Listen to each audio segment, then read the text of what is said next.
Well, today's the day. We have to finish all of our decorating of this show house by 5 o'clock this afternoon. Hi, I'm Vicki Payne. And I'm Sloan Rudder. This year, Mom and I were lucky enough to be invited to decorate the Susan G. Komen Dreamhouse. Join us for the grand tour and meet some of the folks that made this house beautiful and our jobs a lot easier. Coming up next on For Your Home. For Your Home is made possible by Anderson Hardwood, committed to producing distinctive, environmentally responsible hardwood flooring while helping to create a better planet for today and tomorrow. For more information, go to andersonfloors.com. Anderson, naturally. and by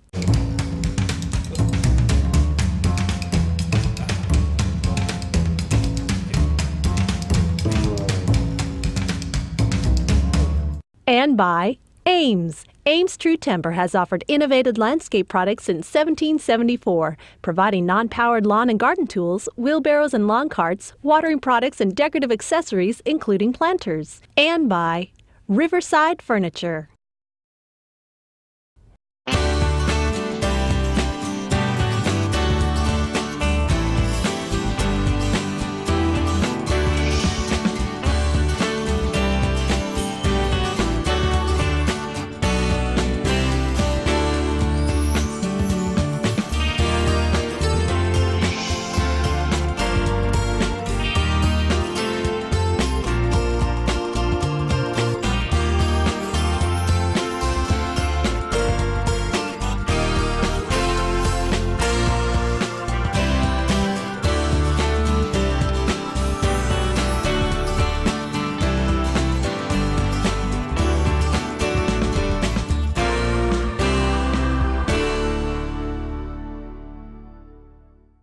When Sloan and I first started this project, we had plenty of red mud, no landscaping, and more blank walls than you could ever even imagine.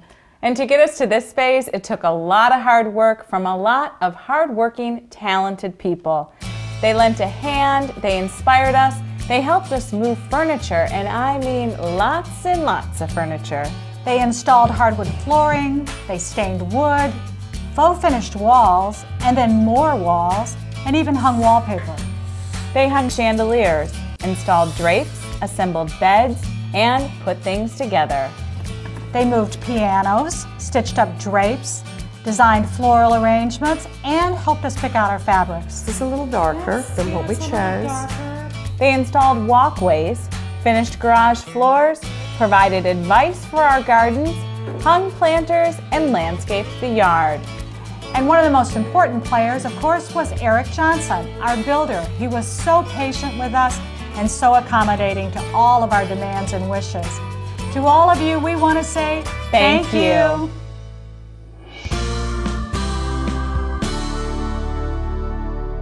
When most of you think of accessories, you think of it as something that comes into the room after the furniture is in place. Well, for Mom and I in this decorating project, the true accessories were the artwork. And the artwork came before the furniture. Hi, Zoe, how are you? Good. It's a pleasure to be here. It's wonderful to have you because you are responsible for a lot of the artwork in this home, the real huge statement pieces for us, like this piece behind us, Livy's Garden.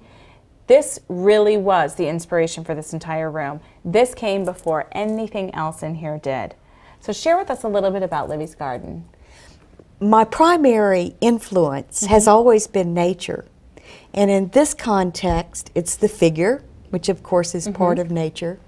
There was a Roman empress named Livia, and this piece is based on a fresco in her bedroom. Oh.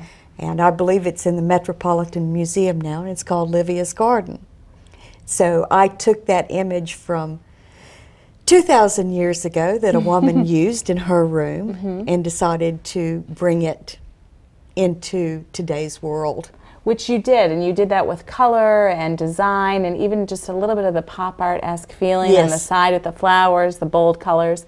It really is an incredible statement piece. But the real statement piece, in my opinion, of this home, of course, is the modern woman that we have in our living room. Now that one is Mod Squad Diva. Mod Squad Diva, and she is a diva. That pink is fabulous in there. Of course, that's our real theme of the house, is the pink. And it's funny because I think a lot of people will come into this home with the tour and will think that you created that piece for that room. when in essence that's not how it worked. You actually created that piece beforehand, not having anything to do with this project at all, and we've just come full circle to bringing that into here. Full circle is exactly the inspiration. That piece came from, was inspired in its beginning by the Mod Squad crew in those 60s movies and those vibrant women.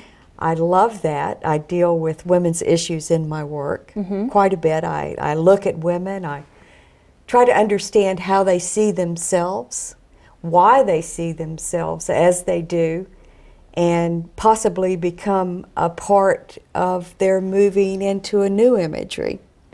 The Mod Squad diva is a very bold statement.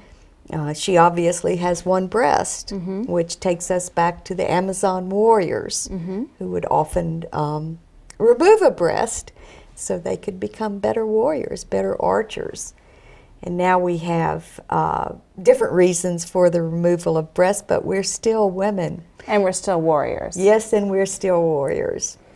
I love the way that you are kind of recreating history somewhat and kind of taking women in the direction where you would like to see them go, but not forgetting where they've been, which I think if we look at our dining room with the little black dresses, it's really a history lesson in its own right.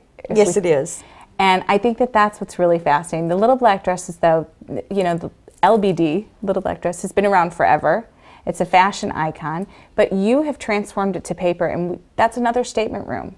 And that created that dining room for us. It's, again, it's part of nature, and going to women themselves and seeing how they see, seeing how they understand their bodies visually. And so much of the media has portrayed women kind of a straightish stick. But again, if you go back in history, there's one primary gesture that says woman throughout time, all over the world, beyond language, and that is this gesture. And it's the curve of the woman. It is the curve, and I wanted to go back to that and really take it and see how far I could press that and show its beauty and its grace, you know, and let us all embrace that, because that's who we are. Well, I think the best part about that, Zoe, is that you've done it so elegantly in all of your artwork. I think it's wonderful that you have been involved with us in this cause this season, and truly your pieces have really been the inspiration. So thank you so much for being the inspiration to so many of the rooms in this home. It's a pleasure. Well, this project wasn't all about hard work. And it wasn't all about decorating either. This was a project where Mom and I really got to come together with the fellow members of our community. We threw on our walking shoes, grabbed our family and our friends, and headed out for the Race for the Cure. The Susan G. Komen Race for the Cure is one of the largest race series in the world. We were happy to do our part this past October and run the race to support the cure. We got a team of volunteers together to participate in the race. The race has a very special place in my heart, being a cancer survivor myself and knowing how many lives are touched by this terrible disease. I was inspired to put on my walking shoes and jump into the sea of pink. The race symbolizes many things. For some, it is a celebration of winning over insurmountable odds. For others, it's about remembering and honoring those that lost their battle. For us, it's about education. We need to teach all generations the value of early detection and how everyone can make a difference. It meant a lot to me to share this experience with my daughter and my granddaughter, because this disease affects women of all generations. Okay, when you're building a dream home, you gotta look the part. It was a 5K run walk, and we had a blast the entire time. The race took place in downtown Charlotte, and thousands of people came out to support the foundation. It was amazing to watch the sea of pink all going in the same direction and coming together for this event. There were some very comical outfits, showing us all once again that there's more than one way to draw attention to this important issue. There were also many moments that really touched my heart. It is extraordinary the many different ways we are able to participate within our own communities.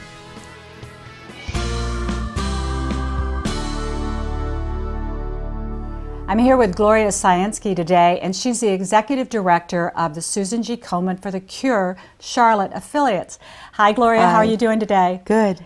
You know, I'm so glad you could join us because we've been working on the show house here. It's been a lot of fun, but you have a very serious mission and you have a very serious organization that you work so diligently to get the message out. Let's share with our viewers exactly what your organization is.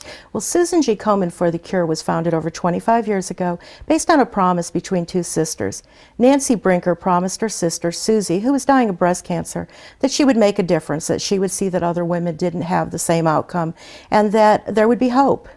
Well, she has done a wonderful job in carrying that torch forward. She has. And it's a part that we're just really glad to be a part of.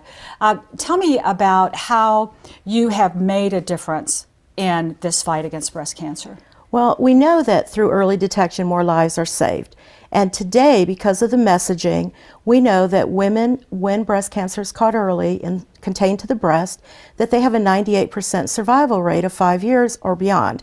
So the 5-year survival rate would be 98%. That is huge. It is. It's dramatic. And now you yourself are a breast cancer survivor. I am, 10 years just about now. Well, congratulations. So, thank you. And I know that that is really inspirational. I'm a cancer survivor myself. Yes. And when you talk with other people who are going through that tragedy with their mother, their sister, their coworker, it really is inspiring to see how many people are surviving. And you said now we are a generation of survivors. We definitely are a generation of survivors. Today there's 2.5 million survivors of breast cancer, men and women, and it's a speed bump in life, but there's a new normal on the other side, and we are a generation of survivors.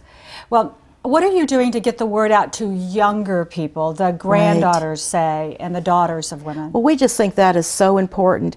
As young girls grow up, we want them to become so comfortable with their breast health that they just build it into part of their health routine. So we reach out both to scouts, to schools, through programs with mothers and sisters and teachers, just to help our daughters and our granddaughters and girls in our life feel so comfortable with their breast health. Well, we've heard about mammograms for a number of years. What is your recommendation for women to start having mammograms? Well, we still say that at 40, a woman should have a baseline mammogram, with the exception that each woman really needs to know her breast history.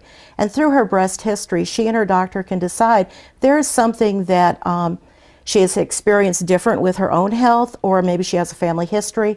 Then they may move that earlier and take a baseline. So again, we have some guidelines, but we encourage each woman to know her history, know her own body, and work with her doctor. And family genetics is so important in this fight as well. It is. It's surprising, though, that the largest risk for breast cancer is being a woman and getting older.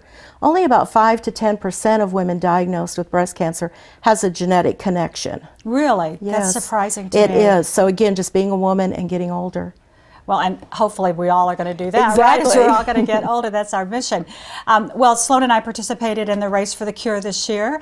That was a lot of fun, and it was very inspiring to see how many people came down, and we took, Sloan's daughter, my granddaughter, to participate. And that's a good way for us to start this new message to our granddaughters and our children.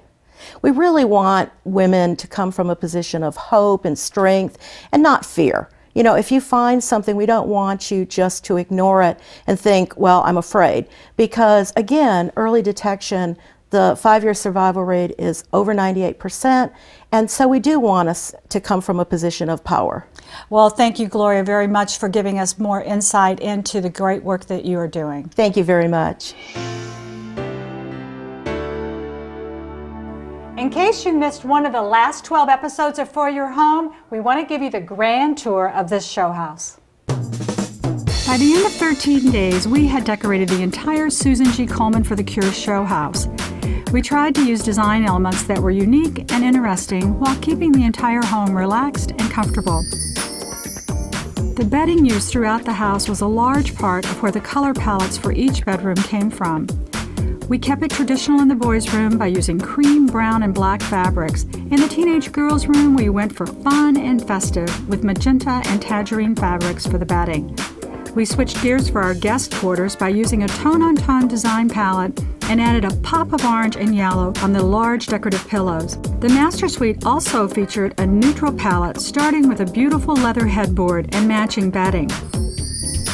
Throughout the home, the lighting makes a terrific decorative statement. The mirrored sconces in the guest room provided light and added a dramatic effect, while the elegant wall sconces in the front foyer provided grace and beauty. 2 tortoiseshell lamps dressed up the credenza used in the media room, while a beautifully understated metal and crystal chandelier hung in the dining room. Beautiful dark hardwood floors with a hand-scraped finish provided the perfect backdrop to our rooms. We kept the rugs throughout the show house simple and elegant. The more formal areas of the home featured striking oriental rugs. They really dressed up the dining room, our music center, and the large living room. The carpet we selected for the boys' room and the guest room featured a simple window pane design with a slight color shift. The media room's carpet was a neutral plaid. And for the girls' room, we chose a thick cream carpet that wouldn't try and compete with the bold colors in the fabrics. The furniture we selected throughout the house was all custom designed and unique. The crushed velvet magenta chair in the girls' room was the perfect touch of elegance and sophistication for this space. The contemporary wing chairs we introduced to the dining room added an inviting touch to this space. The brown suede side chairs were elegant and understated. The keeping room's light, airy look was supported by these fantastic white canvas and woven raffia side chairs. But the biggest statement created by chairs has to be in the media room. 4 bright red leather swivel chairs command your attention the moment you walk into this room. They are as comfortable as they are beautiful. A tailored rose and brown sofa set the tone for the living room. A French-inspired sofa with canvas cushions was the perfect seating solution for the guest room. And in the keeping room, we chose a wide herringbone sofa with a rich English wooden frame. Large wooden tables and storage pieces anchored many of the rooms throughout the home. The tangerine dresser in the girls' bedroom was a nice design accent piece, but also very functional. A large secretary desk in the guest room was an English antique featuring rich orange burl wood. In the media room, a huge black buffet provided storage for games and toys. The dining room featured 2 large serving pieces, one brown, one black. The casual dining area also featured a cabinet with ample storage for dishes and serving pieces. Much of our design inspiration came from the original artwork throughout the house. We selected art with big, bold colors to bring color and spirit into the house. Dozens of wonderful pieces found their way into every room. No home is complete without a great-looking yard and creatively designed outdoor living spaces. A roomy sofa and inviting lounge chair beckoned our visitors to sit a while and enjoy the fire on the covered porch. The landscaping is natural and understated. It eases this beautiful show house into its woodland setting.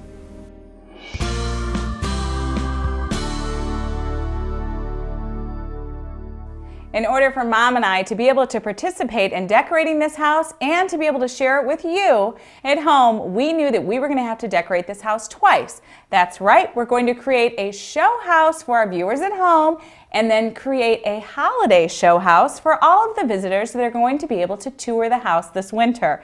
But in order to turn it into a holiday home, we've got to move fast. We have 4 days, so I've called upon our good friend and fellow designer, Jerry Vick. Hey, Jerry. Hey, Sloan. How are you? I'm doing good. Are you ready to work? I'm very ready. I'm ready to turn this into a beautiful holiday home. All right, well, let's share with our viewers kind of our vision for the house and some of the things that we're going to be doing in here. Well, the first thing we really wanted to do for a home like this is to keep it classic, upscale, with a beautiful tone of holiday. Absolutely. Without going overboard with so much color. Okay. So we're doing a beautiful natural setting with beautiful pines, cones, lots of sparkle with the natural looking iced branches, the leaf branches, beautiful orchids, black leaves, and that's what we're going to do here in the dining room. So sort of non-traditional colors, though. Non-traditional colors, but it's going to be iced and natural looking with pines and cedars. Okay, so for here in the dining room, we're going to do the table, of course. We're going to do a beautiful table setting for 8, and we're going to do a beautiful garland and swag that's going to make a beautiful tie-in to make sure that everything gives you a great vision as soon as you come through the door. Everybody goes, wow. But that's what we want. That's what we want. Now, Christmas trees. We are going to add some typical Christmas trees, right? We are. We're going to do 2 trees in the keeping room, which is going to play off all the colors that are done in the keeping room. We're going to do a tree in the music room, which is going to also play off those colors. And there we'll get to have a little more fun with some red berries and some iced, and bring in that black again. Because black is a beautiful, elegant color. And a lot of people don't think of it as an elegant color. Exactly. I think but as you can see, just by adding that, the contrast, I think, from the silver and the gold really just makes the rest of the colors pop that you traditionally use in the holidays. That's correct. That's correct. Well, Jerry, so far I think we are on page, and I know that we've got lots of goodies here, and we've got more that we need to get unloaded and get in here and start decorating. So stay tuned to see what it looks like. Well, Sloan and I are through with our job, and as soon as Jerry has finished his, we're all getting dressed up because we're going to kick off this show house with a black tie event.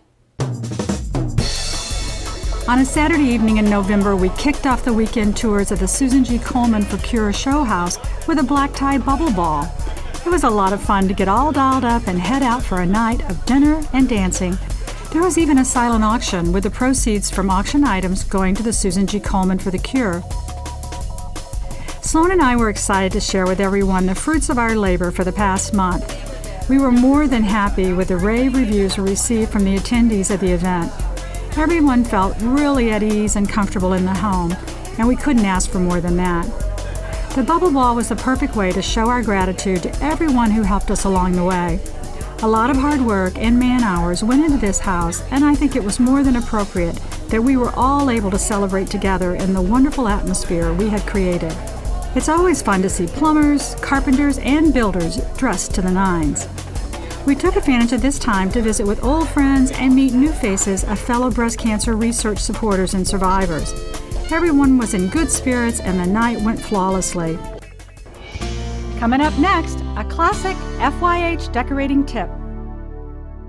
Most of us are really working hard at creating a more healthy environment inside of our homes for our family and our friends.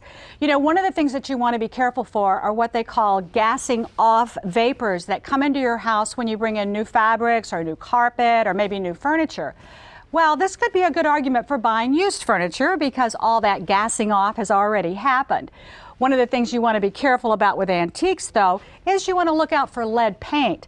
Now, this is a great little outdoor garden chair, and you could make a nice cushion for it and bring it into any room. But what worries me about it is the paint that's on it. Since this is an antique piece, that paint could contain lead. That we don't want. So it's not something to be extremely concerned about because now you can test for it before you bring it into your house. Now, they sell a variety of different lead testing kits out there, and they range in the market from anywhere from around $9 up to $30. All you do is take the swab that comes in the kit, rub it over the surface that you're concerned about, and if the swab turns to pink or red, then you know you've got lead paint on your hands or on your antique. You want to use the charts that come with those kits to compare so you're absolutely certain about the surface condition. Now, take a look at this little toy. This is where you really want to be careful and be sure that you do testing. Antique toys could contain lead paint, and if you're going to be letting children play with it, then it needs to be tested. And you know what? As long as you've got that lead testing kit, why not test your new toys as well? We all have read the headlines about that. Now, we don't need to be concerned just about painted pieces. We also need to be concerned about some of the dishes, things that food is going to come in contact with. For example, this little teapot that I have here, isn't it adorable? Well, if you turn it over, on the bottom it says Mexico. A lot of these pieces that are manufactured in Mexico contain lead in the glaze that they put on them. You want to be sure that you don't use these for food.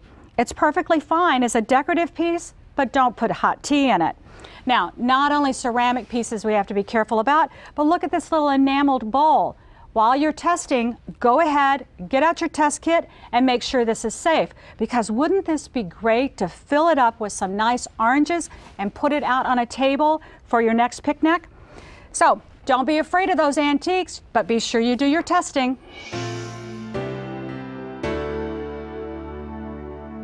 You know, Sloan, this season was a lot of work, but you know what? I really enjoyed it, and now that it's all done, reflecting back on it, it wasn't bad. No, it wasn't, and it was all worth it because it was for a good cause. But now we get to just sit back and relax. Absolutely. Hey ladies, I appreciate all your hard work, but the work's not over. Now we got to move What? everything out. Oh, no. Come on in. If you would like additional information about today's guests or project ideas, please visit us on the web at foryourhome.com. We will do our best to help you out.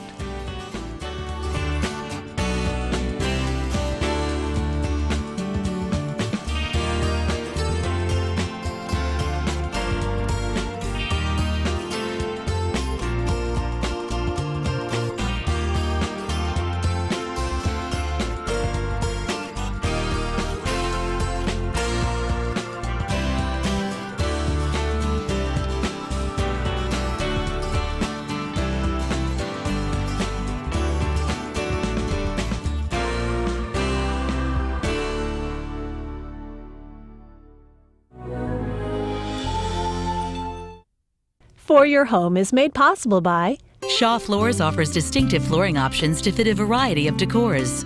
Shaw strives to have a positive impact on the environment by producing recyclable products like Anso nylon carpets and Epic hardwoods. Shaw, where great floors begin.